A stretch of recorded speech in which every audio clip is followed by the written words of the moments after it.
My background and the company, my wife and I, we met Elen Bowman. She's a was a Welsh actress and director. And we met in London, and I directed her in a play.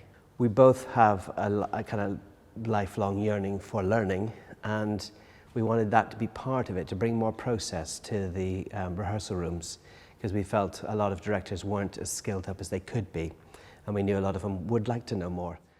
When she told me it was well past 10, I rushed to get dressed. To be honest with you, if I'd known the look I was going to get from the assistant office manager, I wouldn't have bothered going in at all. But some time now he's been saying to me, "Why are you always in such a muddle? Sometimes you rush around like a madman and make such a mess of your work, the devil himself couldn't sort it out. You start paragraphs of small letters and leave out the date and reference number altogether." I'd been doing work for the RSC, for the National. I was in Stephen Daldry's and Inspector Calls, playing the son, and that was a huge hit.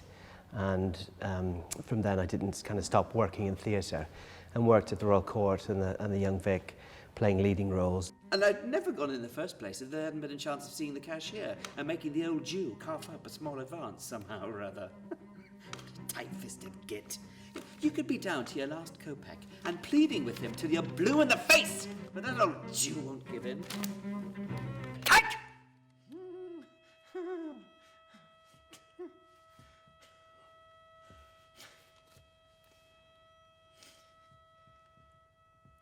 Ellen and I both trained with a Russian director in London, mainly to work on our directing skills. And he was very much Stanislavski based, and also unique in that he was trying to find some mapping for the brain and find certain rules of thinking, which was very useful, but also a little bit far out there. I put on my overcoat. This was simply teeming down outside. There wasn't a soul about, except for a civil servant I saw at the crossroads. As soon as I saw him, I thought to myself, you're not going into the office today, my friend. No. You're chasing after that girl there and having a good look at her arse into the bargain. There's a strand of education for living pictures, and then obviously we wanted to create work as well.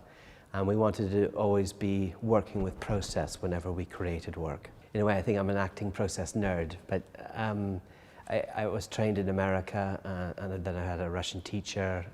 I've had the classic drama school training. God, what dogs our civil servants are, you know? They'd leave any officer standing and get their claws into anything that moves in a skirt.